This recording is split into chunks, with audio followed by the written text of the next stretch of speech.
추석 명절 우리 연합 예배를 같이 드리고 있습니다. 우리 옆 사람 인사 한번 하실래요? 좋은 아침입니다.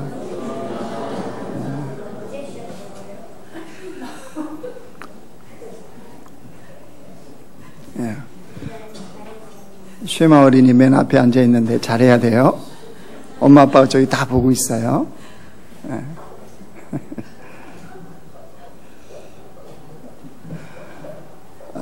1916년에요. 제48대, 제50대 영국 수상을 지낸 해럴드 윌슨이라는 사람이 이제 광장에서 국민들을 향해서 이제 연설을 할 때였습니다.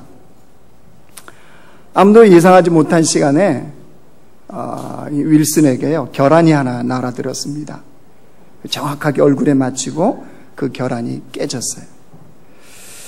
무슨 정치적인 민감한 이야기를 하는 것도 아닌데 갑자기 결함이 날아들었으니까 얼마나 사람들이 이렇게 당황을 했겠습니까?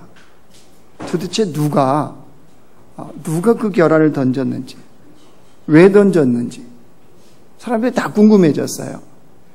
결함이 갑자기 날아드니까 경호원들이 그 결함을 던진 쪽을 향해서 달려갔겠죠. 그래서 거기에 이제 경호원들이 가보니까 한 어린아이가 거기에 서 있는 겁니다. 한 손에는 이미 결함을 하나 던졌고 아직 던지지 않는 결함을 한 손에 들고 있는 그 아이를 발견했습니다. 그 아이를 확인하고 윌슨이 다가가서 아이에게 질문을 합니다. 이름이 뭔지, 또 어디에 사는지, 전화번호는 뭔지 이 아이에게 다 묻습니다. 이 아이는 순진한 표정을 지으면서 윌슨이 묻는 대로 다 대답을 해줍니다. 주변에서 이제 사람들이 웅성거리기 시작합니다. 분명히 저렇게 이름을 묻고 어디에서 사는지 묻고 전화번호를 물었으니까 아마 나중에 부모를 처벌한다든지 아니면 배후 세력을 밝혀서 분명히 어떤 조치를 하겠지, 이러면서 이제 웅성거리기 시작했습니다. 근데 아이와 대화를 마친 윌슨이요, 해럴드 윌슨이 이렇게 군중들을 향해서 이야기를 했습니다. 제가 아이의 신상을 파악한 이유는 아이를 처벌하거나 배후 세력을 조사하기 위해서 아닙니다. 저는 철없는 아이의 행동을 법적으로 처리하고 싶은 생각이 없습니다. 다만 저 먼 거리에서 결함을 던져 제 얼굴을 정확하게 맞힐 수 있었다면 몇 년 후에는 영국 야구계를 깜짝 놀라게 할 인물이 될 수 있다는 생각이 들었습니다. 하여 저는 아이가 야구 선수가 될 수 있도록 후원할까 합니다. 이 이야기를 들은 군중들이 어떻게 했겠어요? 일제히 박수를 쳤죠.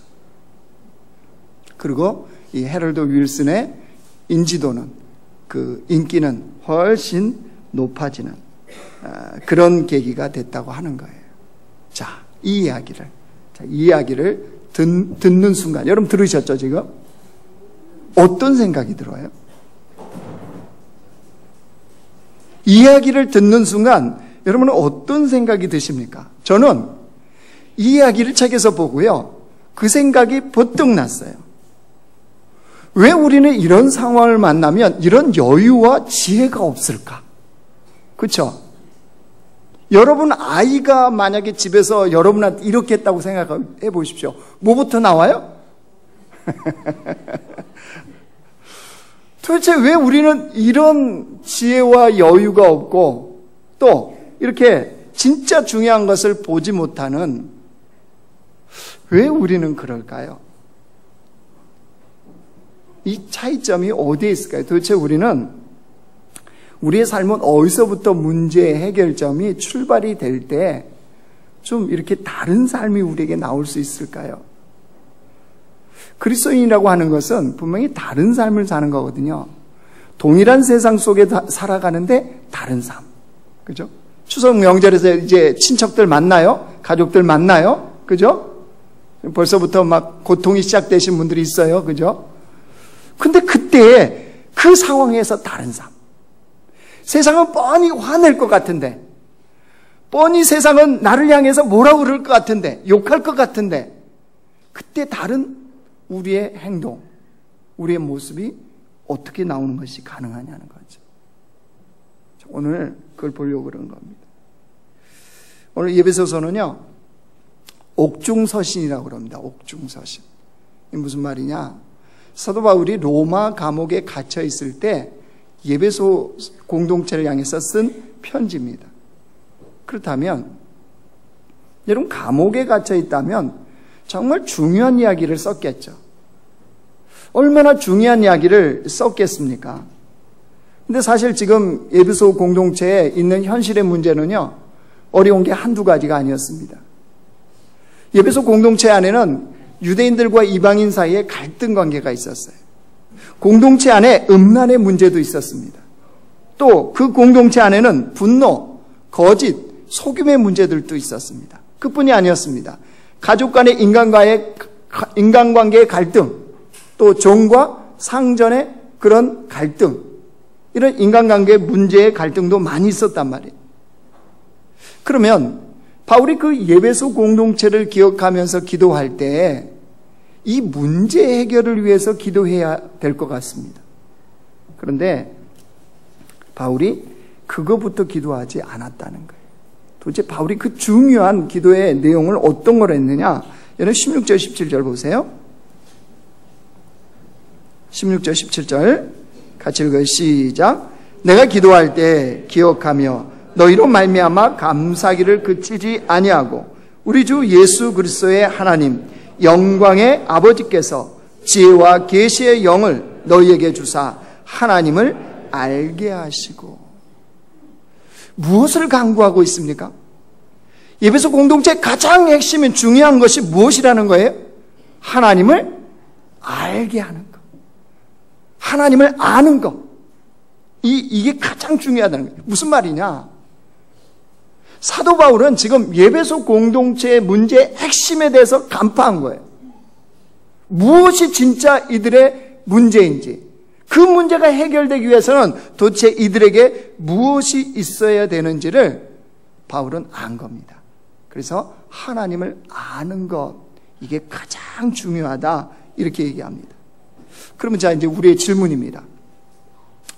예배소 교회 성도들은 도대체 하나님 모르고 있었단 말이에요. 성경을 좀 읽으신 분들은 사도행전을 기억하실 겁니다. 사도 바울이 3차 전도 여행을 할 때요, 예배소 지역에 갑니다. 여러분, 바울의 전도 여행은 얼마나 바쁘겠습니까?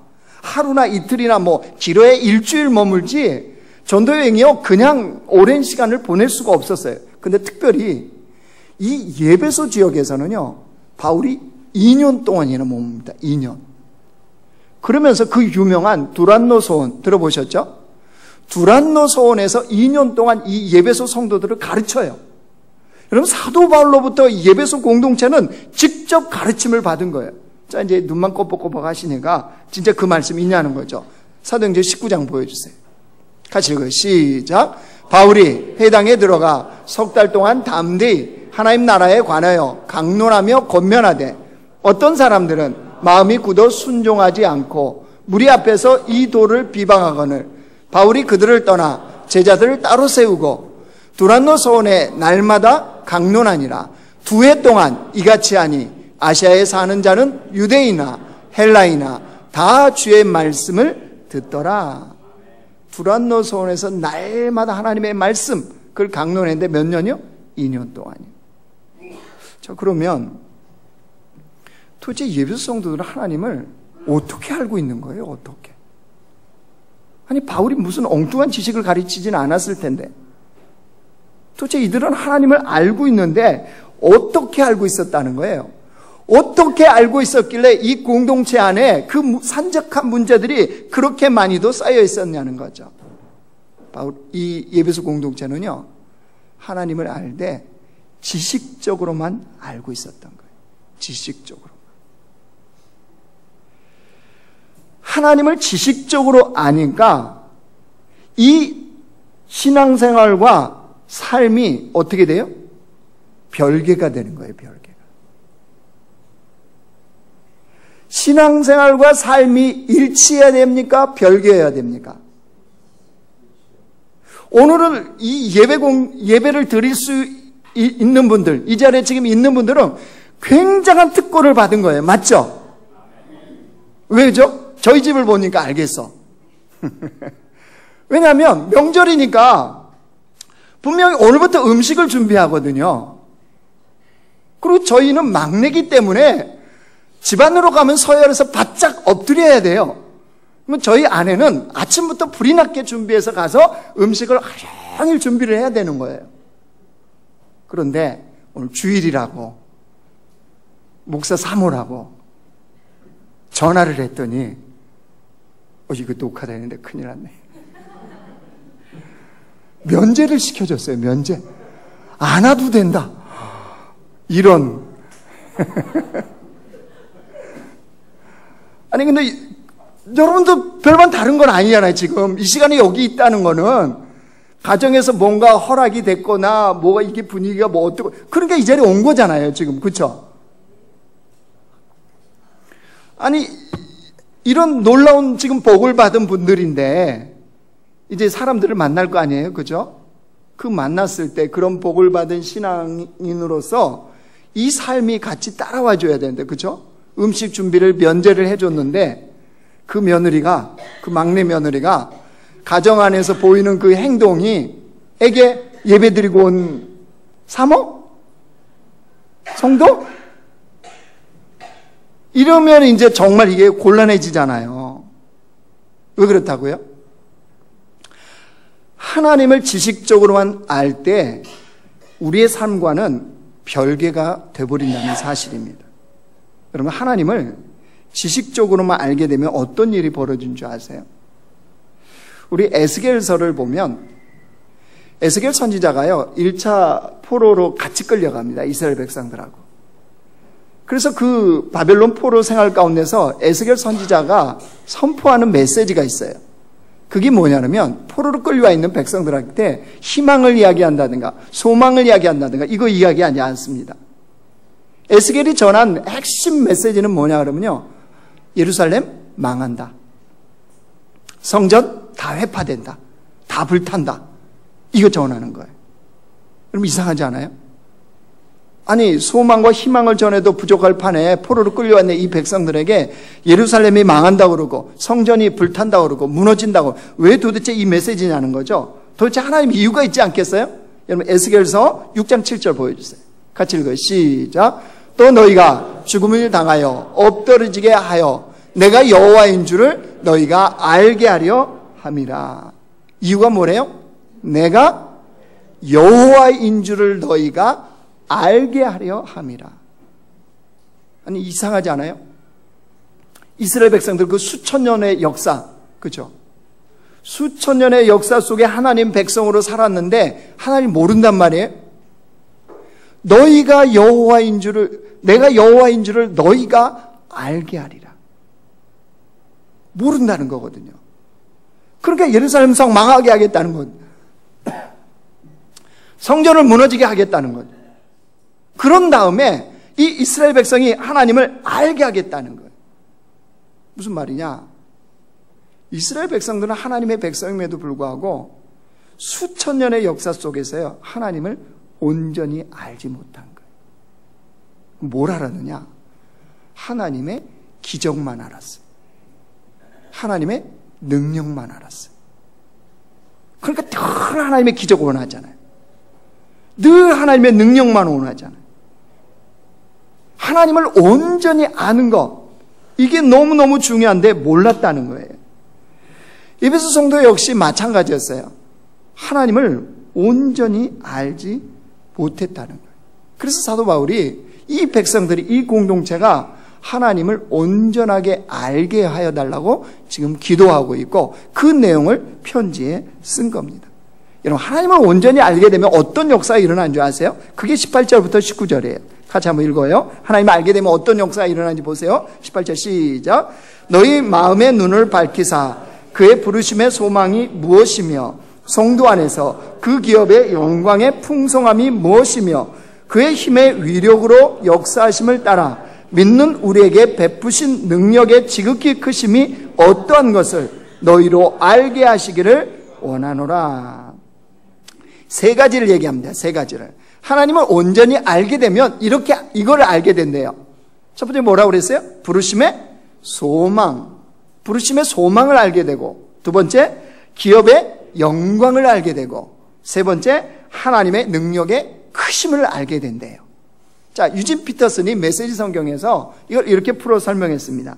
하나님을 온전히 아는 자들은 첫 번째, 하나님께서 무엇을 하라고 부르시는지를 알게 된다는 거예요. 내 인생에 무엇을 하게 하시는지, 나를 왜 부르셨는지 이거를 알게 된다는 거예요. 뭘 알면요? 하나님을 온전히 알게 되면. 두 번째로는요, 하나님을 따르는 이들을 위해서 마련해 두신 영광스러운 삶의 방식. 하나님을 따르는 자들을 위해서 하나님이 준비해 두신 삶의 영광스러운 그 방식, 즉 믿음의 방식에 대해서 알게 된다는 거예요. 그래서 믿음의 삶을 살아간다는 거예요. 세 번째 동일합니다. 하나님의 행하시는 역사가 얼마나 풍성한지를 안다는 거예요. 그러니까 여러분, 이걸 아는 사람들은 그 하나님을 믿는 것과 삶이 일치할 수밖에 없게 된다는 거예요. 이걸 모르니까 신앙 따로 삶 따로가 나오는 거예요. 그 추석 때 명절에 가족들을 만나면 실망하는 거예요. 평촌에 남수작이 다닌다며? 오늘 주일 예배 드리고 왔다며? 근데 그래? 이거예요, 이거. 요즘 청년들은 그런다며, 학교 가면. 교회 다닌다 그러면, 너 아직도 그런 데 다니니? 이런다며요. 왜 그렇게 인식을 하죠? 이게 하나님을 온전히 알지 못하니까 그리스도인다운 삶이 나오질 않는 거예요. 그래서 거기 19절에 보시면 그 끝에 보세요. 너희로 알게 하시기를 구하노라 그랬잖아요. 거기 이 안다는 거, 이 안다는 게 헬라어로요. 에이데사이라는 헬라어 단어를 썼는데 이게 무슨 뜻이냐면요. 경험적인 깨달음이에요. 경험적인 깨달음. 경험적인 깨달음에서 아는 알미예요. 그러니까 하나님을 온전히 안다는 건 무슨 말이냐 그러면요. 그냥 지식적으로 아는 게 아니고 경험하여 주님을 아는 것, 이거를 하나님을 온전히 안다고 하는 거예요. 내가 지식적으로 알았던 하나님을 내가 경험하여 아는 거예요. 여러분, 이 시대의 문제가 뭔지 아세요? 이 시대의 그리스도인들의 신앙생활의 맹점이 뭔지 아십니까? 교회 열심히 다니는 거, 열심히 나오는 거 중요해요, 안 중요해요? 중요하죠. 오늘 주일날 여기 안바 때리고 나오신 거 굉장히 중요하잖아요. 그죠? 안 중요한 건 중요하다고 우리 인정하는 건 중요해요. 그죠? 교회 오늘 나온 거 얼마나 중요합니까? 굳이 오늘 TV 보면서 아니면 명절 핑계대고 어디 충분히 해외여행도 갈 수 있잖아요. 요즘 해외여행 되게 많이 간다며요. 명절 때. 갈 수도 있어요. 자, 두 번째. 성경을 열심히 읽는 거. 우리 주일날 되면요. 청년들 저녁 때 성경 통독을 해요. 막 성경 읽는 소리가 막 크게 들려요. 되게 중요하죠. 그죠? 교회 열심히 나오고 성경 열심히 읽는 거 되게 중요합니다. 그런데 그런 사람이 예를 들어서 할렐루야 차영을 보면서 얘기해요. 교회 열심히 나오고 성경도 열심히 읽는데 결정적인 순간에 보면 자기의 기분에 따라 자기의 감정에 따라 결정을 해요. 어떤 사람이? 대답을 해봐요 좀. 아니 결정적인 순간에 보면 자기의 기분과 자기의 감정에 따라 살아가는 사람을 보면 어떤 생각이 듭니까? 도대체 교회를 열심히 나오고 그렇게 말씀을 열심히 읽는데 이 사람에게는 도대체 하나님이 살아계시는 거예요. 하나님이 살아계시는 거예요. 하나님이 살아계심을 믿는다면 그렇게 행동하지 않겠죠. 여러분, 하나님을 경험적으로 온전히 알지 않으면 우리 삶이 바뀔 수가 없어요. 신앙생활 5년, 10년, 1000년을 해도요, 결코 변화된 모습은 나타나지 않습니다. 여러분, 하나님을 온전히 알게 돼, 경험적으로 알게 되는 사람이에요. 특징이 뭔지 아세요? 그 특징이 하나님을 나의 주인, 나의 왕으로 섬기며 살아요. 하나님을 나의 주인으로 왕으로 섬기면 명절에 어디 가고 싶겠죠. 이유와 핑계를 대서 가족들 안 만나고 싶은 마음도 있겠죠. 근데 주인이신, 왕이신 하나님이 뭐라고 그러실까요? 예, 며느라 교회 핑계대고 해외여행 가라 그러시겠죠. 우리 주님은 그렇게 말씀 안 하시겠죠. 그러니까 그리스도인들의 이 시대의 비극은요, 하나님을 온전히 알지 못하는, 여기에서 온다는 사실입니다. 여러분, 하나님을 온전히 알게 되면, 오늘도 그랬잖아요. 부르심의 소망이 무엇인지 안다 그랬잖아요. 여러분, 하나님을 경험적으로 온전히 알게 되어지면 자기의 정체성이 분명해져요. 자기의 정체성. 내가 누구인지, 하나님 나를 무엇으로 부르셨는지, 무엇하길 원하시는지 이게 분명해져요. 근데 하나님을 온전히 알지 못하니까 뭐가 흔들려요? 자기의 정체성이 흔들리는 거예요. 어제 쉐마에서 꿈이 뭐냐고 물어봤어요. 근데 누구라고 말을 안 하겠는데 우리 가족 중에 있어요. 자유로워요. 자유로워. 내 영혼 자유로워. 꿈이 뭐예요? 포기한 거 없어요? 없어요. 꿈이 뭐예요? 없어요.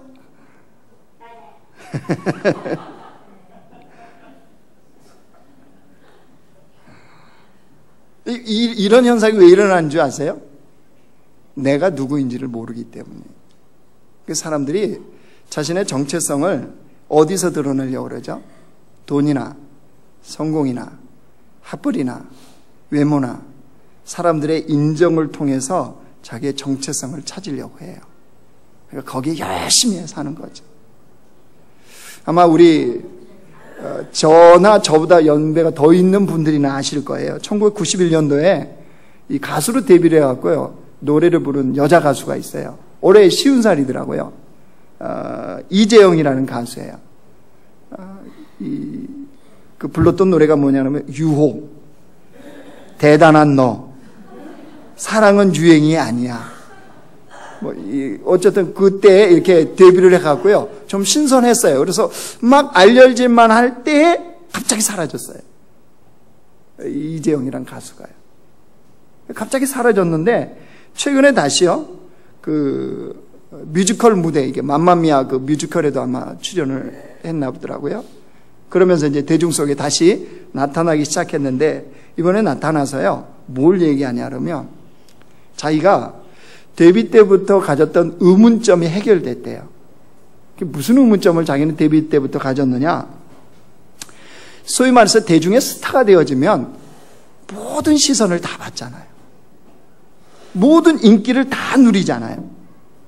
근데 자기도 그런 반열에 쫙 올라갈 이제쯤 거의 거기 왔는데 딱 사라진 거니까.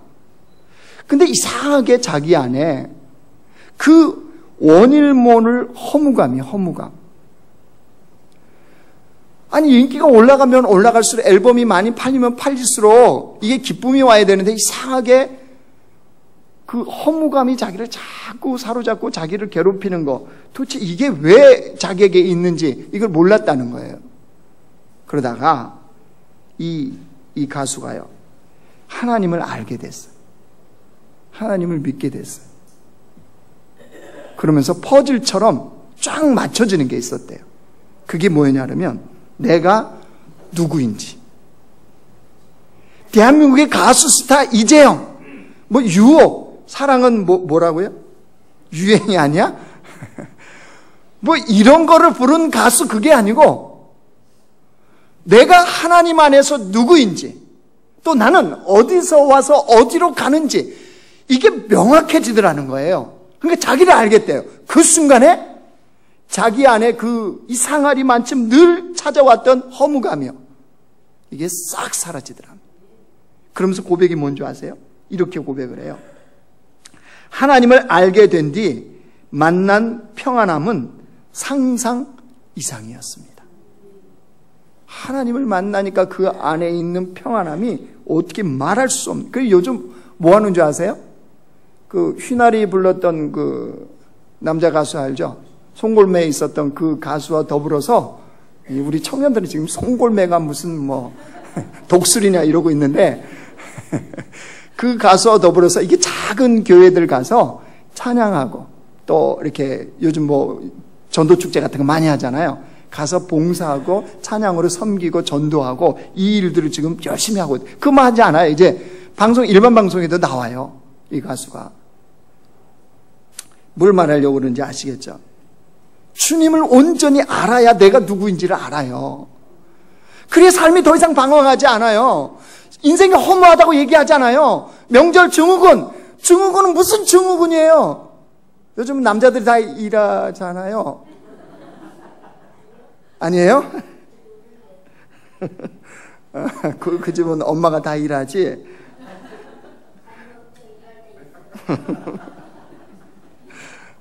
그래도 이 살아있는 반응을 한다는 게 얼마나 이뻐요.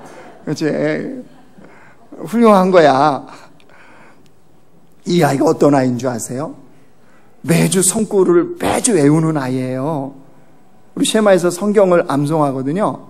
근데 유일하게 매주 외우는 아이가 이 아이예요. 물론 엄마의 닥달에 의해서 외우는 거겠지만, 여러분, 하나님께서 성경을 우리에게 주신 이유가 뭔가요? 성경을 왜 우리에게 주셨나요? 디모데후서 말씀 보여주실래요? 같이 읽어요. 시작. 또 어려서부터 성경을 알았나니 성경은 능히 너희로 하여금 그리스도 예수 안에 있는 믿음으로 말미암아 구원에 이르는 지혜가 있게 하느니라.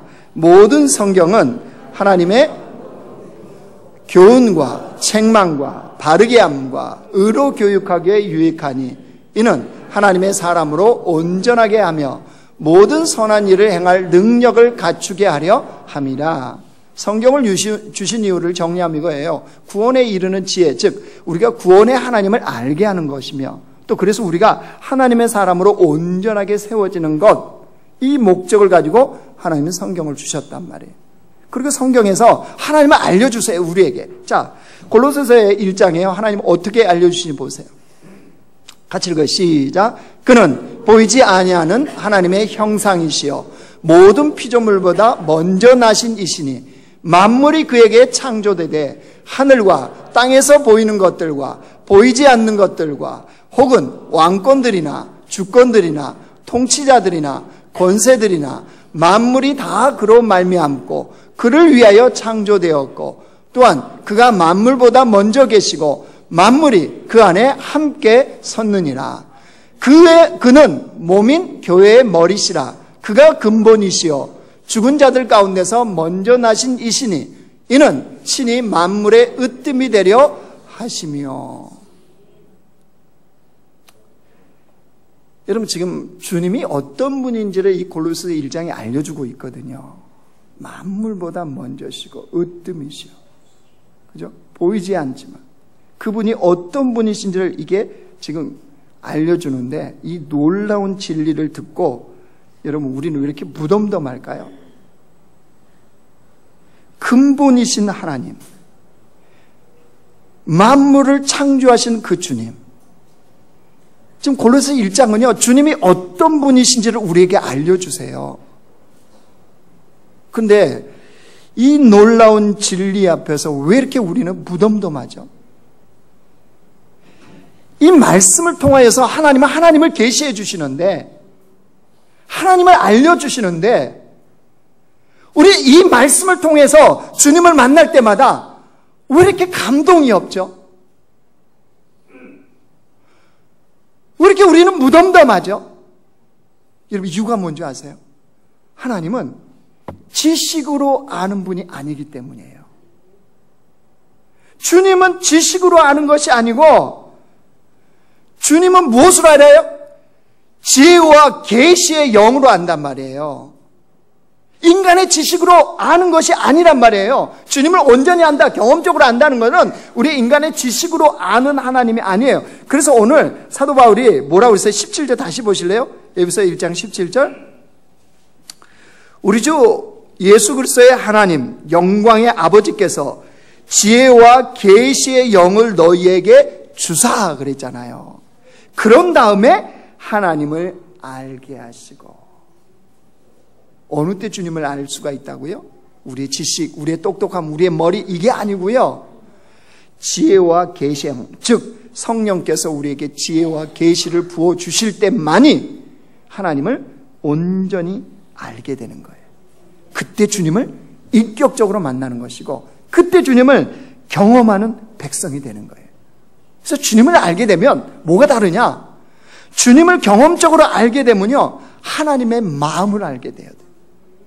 하나님의 계획을 알게 되어져요. 하나님께서 무엇을 원하시는지 명확하게 알게 되어져요. 그러니까 이 사람이 그 믿음과 삶이 일치할 수밖에 없죠. 주님의 마음을 알려는데 어떻게 삶이 그럴 수가 있겠어요? 나를 향한 하나님의 위대한 계획을 알게 되는데 어떻게 삶이 그럴 수가 있겠어요? 나에게 무엇을 원하시는지 분명하게 아는 사람이 어떻게 삶이 그럴 수가 있겠어요? 하나님을 온전히 경험적으로 아는 사람들은 그래서 삶이 일치할 수밖에 없는 그리스도인, 이렇게 살 수밖에 없다는 거예요. 그래서 말씀은 우리에게 권면해요. 자, 시편 말씀 보여주세요. 같이 읽어요. 시작. 너희는 여호와의 선하심을 맛보아할지어다. 그에게 피하는 자는 복이 있도다. 여호와를 어떻게 알라고요? 맛보아하려는 거예요. 맛보아. 그냥 아는 거. 아, 피자 맛있어, 커피 맛있어, 이게 아니고 뭐 해서요? 맛보아서. 아, 이 집 커피는 좀 진하게 로스팅 했구나. 아, 이 집 커피는 좀 연하네. 이런 거예요. 신선도가 좀 떨어지네. 맛보아하는 거. 그 다음에 호세아 6장 보여주세요. 같이 읽어요. 시작. 그러므로 우리가 여호와를 알자. 힘써 여호와를 알자. 그의 나타나심은 새벽빛같이 어김없나니 비와 같이 땅을 적시는 늦은 비와 같이 우리에게 임하시리라 하니라. 여호와를 아는데 어떻게 알았다고요? 힘써서 여호와를 알자. 제대로 알자는 거죠. 경험하여 알자는 거죠. 앞에 있는 우리 성도가 이제 주리를 트는 까닭에 설교를 마쳐야 될 것 같은, 성경을 이리 뒤지고 저리 뒤지고. 자, 말씀을 정리하겠습니다. 하나님 믿는 백성들에게 하나님을 아는 것만큼 중요한 것은 없습니다. 하나님을 경험하여 온전하게 아는 것은 우리의 정체성과 관련이 있습니다. 나의 삶의 방향과 나의 삶의 미래가 거기에 달려 있습니다. 주님을 아는 자는 그 삶의 부르심의 소망이 무엇인지를 알기 때문입니다. 주님을 아는 자는 믿음 안에서의 삶의 방식, 그 풍성한 방식이 무엇인지 알기 때문입니다. 주님을 아는 자는 하나님의 능력의 크심이 어떠한지를 알기 때문입니다.